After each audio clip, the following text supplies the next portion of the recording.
বন্ধুরা, আমরা ছাদে যারা বাগান করি তাদের প্রত্যেকের বাগানে কিছু না কিছু লেবু গাছ কিন্তু আমরা সকলেই করে থাকি। আর সেই লেবু গাছে অন্যতম প্রধান যে সমস্যা হচ্ছে সেটা হচ্ছে লেবুর গুটি ঝরে যাওয়া। এই গুটি আমরা গাছে টিকিয়ে রাখতে পারি না, ঝরতে ঝরতে এমন একটা অবস্থা হয় যখন আমাদের গাছটা পুরোপুরি কিন্তু ন্যাড়া হয়ে পড়ে। সেখানে আমরা একটা ফল দাঁড়াতে পারি না, একটা ফলন পেতে পারি না। প্রচুর পরিমাণে নানান রকম উপাদান দিই, খাবার দিই, স্প্রে করি, তারপরেও কিন্তু আমরা ফল টিকিয়ে রাখতে পারি না।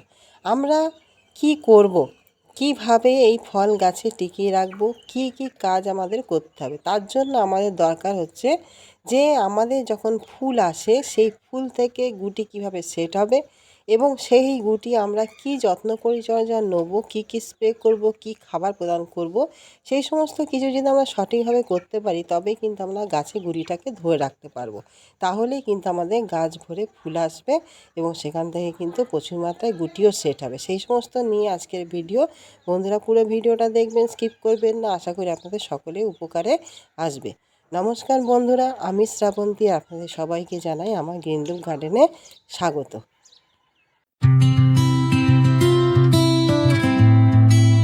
গাছ ভর্তি ফুল এলে সমস্ত ফুলই যে ফলে রূপান্তরিত হবে সেটা কিন্তু না, কারণ আমাদের গাছে প্রচুর মাত্রায় ফুল আসে।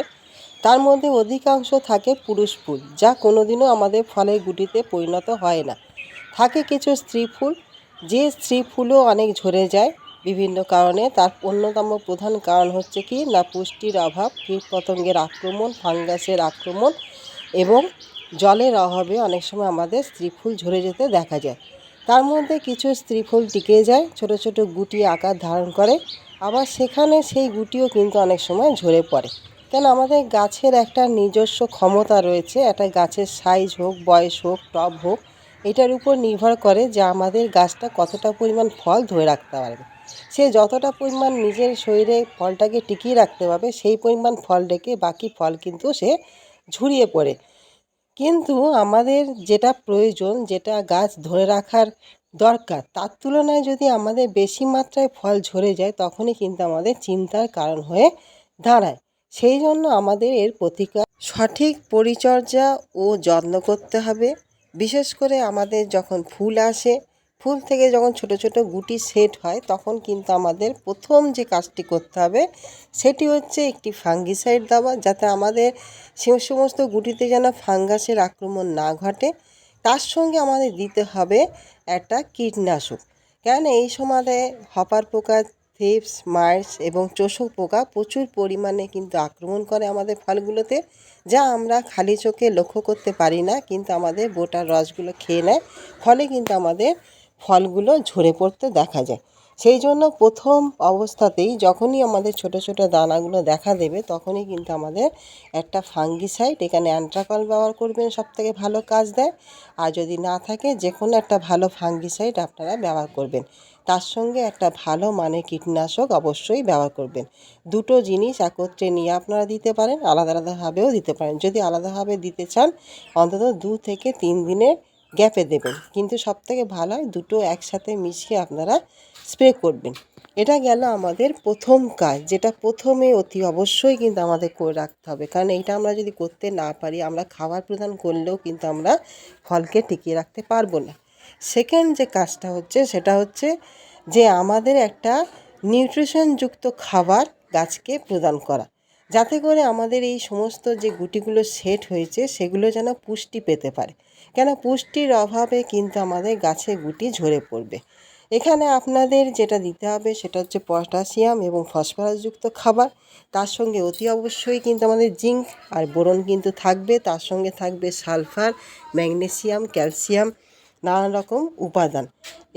কারণ আমাদের এই সময় গাছগুলোতে যদি নিউট্রিশনের চাহিদা থাকে তাহলে কিন্তু আমাদের অধিকাংশ গুটি কিন্তু ঝরে পড়ে। সেই জন্য আমাদের ফসফরাস এবং পটাশিয়ামযুক্ত খাবার দিতে হবে, যাতে করে আমাদের গাছ শক্ত হতে পারে, মজবুত হতে পারে, রোগ প্রতিরোধ ক্ষমতা গড়ে তুলতে পারে এবং আমাদের ফলগুলোকে যেন ধরে রাখতে পারে।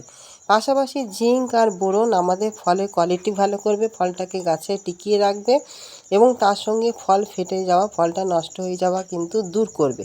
এখানে যে খাবারটি আমরা গাছে প্রয়োগ করব সেটি সম্পূর্ণ লিকুইড খাবার। কোনো ভারী খাবার এই সময় আমরা গাছে গোড়ায় দেবো না। যখন আমাদের গুটিগুলো বড় মার্বেল আকার ধারণ করবে তখন আমরা গাছের মাটিতে এই খাবার প্রদান করব, যা আমাদের জৈব খাবার। এখন যে খাবারটি আমরা প্রদান করব সেটা হচ্ছে 0-52-34, যেখানে ফসফরাস হচ্ছে আমাদের 52% এবং তার সঙ্গে 34% থাকবে হচ্ছে পটাশিয়াম। তার সঙ্গে আমরা যে কোনো একটা ভালো মাইক্রোনিউট্রিয়েন্ট নেব। এখানে আপনারা যে কোনো মাইক্রোনিউট্রিয়েন্ট যেটাই আপনাদের হাতে থাকুন না কেন, তবে এখানে চেষ্টা করবেন আপনারা বায়োভিটা এক্স ব্যবহার করতে। কেন, বায়োভিটা এক্স হচ্ছে একটা সিউইড জাতীয় মাইক্রোনিউট্রিয়েন্ট, যা আমাদের এই মুহূর্তে খুব ভালো কিন্তু কাজ দেয়। কেন, এই বায়োভিটা এক্সের মধ্যে একটা পিজিআর শুধু যে ভিটামিনের কাজ করে তা না, এর মধ্যে পিজিআরেরও কিন্তু একটা গুণ আছে, যা আমাদের গাছের গুটিটাকে আটার মতন কিন্তু ধরে রাখে আমাদের গাছেতে। সেই জন্য আপনারা বায়োভিটা এক্স যদি ব্যবহার করতে পারেন সিউইড মাইক্রোনিউট্রিয়েন্ট, তাহলে ভালো। তাতে অ্যাগ্রোমিন গোল্ডও ব্যবহার করতে পারেন কিংবা মোবিন পাউডারও ব্যবহার করতে পারেন। তার সঙ্গে আমাদের এক্সট্রা যে বোরন, সেই এক্সট্রা বোরন কিন্তু নিতে হবে। ধরুন আপনারা 1 লিটার জল নিলেন, সেখানে 0-52-34 যেটা, সেটা নেবেন 2 গ্রাম। তার সঙ্গে মোবিন পাউডার যদি নেন তাহলে ওরকম 1.5 গ্রাম নেবেন। আর যদি অ্যাগ্রোমিন গোল্ড নেন ওরকম হচ্ছে 1 থেকে 1.5 ml, তার সঙ্গে 1 গ্রাম বোরন দিয়ে পুরো ভালো করে কিন্তু স্নান করিয়ে দেবেন। পুরো গাছটাকে যখন স্প্রে করবেন যেন সুন্দর করে পুরো ডাল পাতা সব কিছু যেন সুন্দরভাবে স্নান করে দেবেন। যখন আমাদের প্রথম রোদ্দুর ওঠে সেই সময় এই কাজটি কিন্তু করতে হবে। আর দ্বিতীয় যে জিনিসটি হচ্ছে সেটা হচ্ছে আমাদের এই সময়টা জিঙ্ক দিতে হবে, যেহেতু আমাদের জিঙ্কটা কিন্তু এই সমস্ত জিনিসের সঙ্গে আমরা মিশিয়ে দিতে পারবো না। জিঙ্কটা আমাদের আলাদাভাবে কিন্তু ব্যবহার করতে হবে। এখানে আপনারা জিঙ্ক, যেদিনকে আপনারা এই খাদ্যটাকে ব্যবহার করলেন তার 2 থেকে 3 দিন পরে একটা জিঙ্ক আপনারা গাছে স্প্রে করবেন কিংবা মাটিতে দিয়ে দেবেন। তাতে করে আমাদের কি হবে না, এই সমস্ত গাছে পুষ্টির কিন্তু অভাব থাকবে না। আর এই কাজটা আপনাদের করতে হবে কি না, 10 থেকে 12 দিন অন্তর অন্তর কিন্তু চালিয়ে যেতে হবে।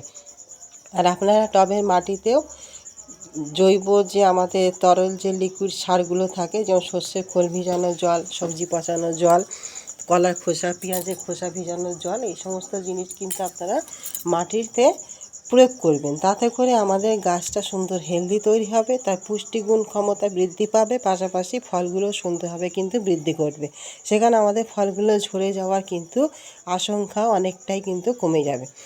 আর 3 নাম্বার যে পয়েন্ট বন্ধুরা, সেটা হচ্ছে জলের ব্যবস্থাপনা। কেন, এই জলটাও হচ্ছে খুব গুরুত্বপূর্ণ একটি টপিকস। কেননা আমরা গাছে এই সময় যদি জল সঠিক মাত্রায় দিতে না পারি, জল যদি কম বেশি হয় তাহলেও কিন্তু আমাদের গুটি ঝরে যাবে।